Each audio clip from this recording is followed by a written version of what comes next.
Bhubaneswar Odisha पूर्त अवसरप्राप्त work chartered और regular कर्मचारी संघर वार्षिक सम्मिलनी राज्य कर्मचारी भवन ठारे अनुष्ठित हो जाइछि। एही अवसर में उपस्थित नेतृमंडली सेमानक प्रति सरकार बेमातृक मनोभाव विरोध में स्वर उठाइबा सह आगामी दिन में राजरास्ता को ओह्लाइबा पई सामूहिक निष्पत्ति नैछन्ति। सेमानकर मुख्य दाबी समूह मान्यवर ट्रिब्यूनाल हाईकोर्ट और सुप्रीमकोर्ट आदेश क्रमे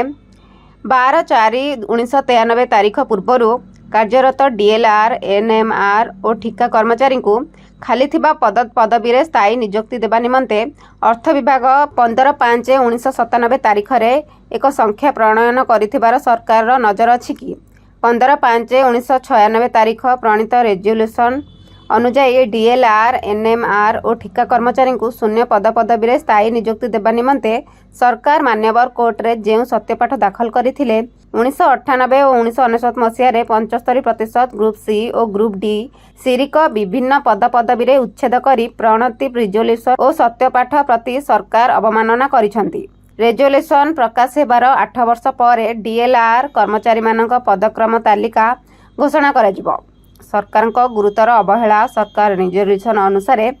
डीएलआर कर्मचारी को स्थायी नियुक्ति रे अवस्थापित करने परिवर्ते 13 वर्ष पर अर्थात 2011 मसीह वर्क चार्टर्ड को रूपांतरित करा शुभ निष्पत्ति नथिला। सरकार रिजोल्यूशन अनुसार विलंबर हेले भी जो कर्मचारी माने स्थायी नियुक्ति पाई अवसर नैछन्ति सेमानकु पेंशन न देबा उक्त रिजोल्यूशन रो प्रति अवमानना। मान्यवर हाईकोर्ट और सुप्रीमकोर्ट का आदेश और कोर्ट अवमानना मकदमार सम्मुखीन होई सरकार जो ओएसएस पी रूल 1992 अनुसार पेंशन देइछन्ति अन्य अवसर प्राप्त कर्मचारी प्रति पेंशन लागू करबा न्यायोचित पदक्षेप हेबो। उपरोक्त कर्मचारी माने 35 रु 40 वर्ष सेवा प्रदान करुथिबा दृष्टि 15/5/1997 तारीख रिजोल्यूशन अनुसार सेवा योग्यता आधार रे अवसर प्राप्त पूर्व चार्टर और नियमित कर्मचारी को ओएससीएफ रूल 1992 अनुसार पेंशन प्रदान करा सरकार पक्ष उपयुक्त पदक्षेप हेबो। आलोचना चक्र कार्यक्रम में पूर्वतन विधायक प्रियदर्शी मिश्र, वरिष्ठ बीजेपी नेता जगन्नाथ प्रधान, आईन परामर्शदाता लक्ष्मीधर नायक और अन्य प्रमुख शिक्षाविद माने अंशग्रहण कर वक्तव्य रखिथिले। संघर सभापति अरुण केशरी परिड़ा सभा परिचालना करथिले। साधारण संपादक गगन भंज विवरणी पाठ करथिले। 25टी जिलार प्रतिनिधि माने साधारण परिषद बैठक में उपस्थित थिले। शेषरे भाग्यरथी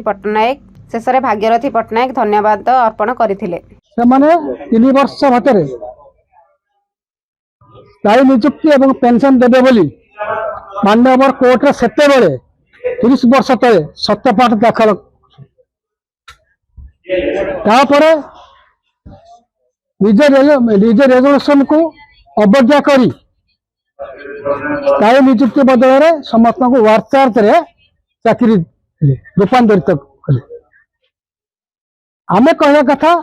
जो दिन ठारू नीति प्रणयन करिसंती विशेषकर 12/4/93 तारीख पूर्व कार्यरत थिबा डीएलआर एनएमआर वर्क चार्ज जेसी कर्मचारी मान जदि आइडेंटिफाइड कले पदक्रम तालिका प्रस्तुत कले 15/5/97 रेजोल्यूशन कले नीति प्रणयन कले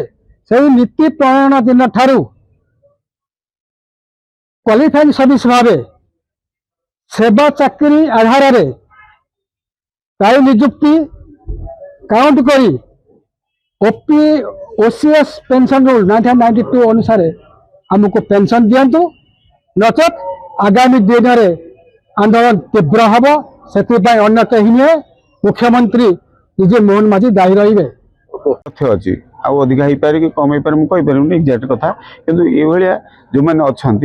पर मुहूर्त समस्त की रेगुलाराइज करेंगे मोहन माझी नेतृत्व। आम राज्य गरीब नुहे किसी लोग कहते आम गरीब राज्य आम पाखे पैसार असुविधा अच्छी ये मानसिकता रहा अनुचित। आम विकसित ओडिशा गठन करूँ शतवार्षिकी आमर रहा जो स्वतंत्र राज्य गठन 2036 हम आम जो विकसित आड़े जाऊे आम गरीब कौन कौचे आम पाखे जनर बल अच्छी आम पाखे कौशल बल भी अच्छी आम पाखे समुद्र तट 480 किलोमीटर ऊर्ध्व अच्छी आम पाखे जंगल जमी अच्छी आम पाखे सब प्रकार आम इतिहास कहूँ आम खनि संपद प्रचुर अच्छी पानी प्रचुर कथा अच्छी आम विकसित आड़े जाऊे जो आम गरीब कौन ତେଣୁ ଇ ଉଦାହରଣ ସ୍ୱରୂପ ଆପଣ ଦେଖୁନାହାନ୍ତି 2016 ମସିହା सोहेलारे पूर्वतन मुख्यमंत्री नवीन पट्टनायक घोषणा कले एमएसपी रे आमे 100 टंका बोनस देबू धान क्विंटाल पिछा दे पारे कि 24 मसीहा पुणी जो सरकार आसला मोहन माझी त्वरित एमएसपी रे आहरी 800 टंका जोड़ी 3100 टंका क्विंटाल पिछा देले कहते तेणु ये संभव 13,000 पुणी स्कीमेटिक टीचर रेगुलाराइज हेले ना नहीं रेगुलाराइज हेबेनी पुणी नूतन युवक युवती नियुक्ति 30,000 रु ऊर्ध्व युवक युवती नियुक्ति पाई सारे ना नहीं नियुक्ति मेला यहाँ तो सत्य तेणु ये कथा संभव तांकर जो न्याय्य दाबी अच्छी से दाबी उपस्थापन कर भरोसा विश्वास भी देती पूरण करेंगे मोहन माझी नेतृत्व में ये जो सरकार चलती यहाँ ही पूरण कर पूरण करें नथिले ना कोई कर आशा भी नाला जो आपको ये आशा को जीवित रखंतु निश्चित रूपे ये सफल हम। Bhubaneswar Devendra Parida report news plus Odia.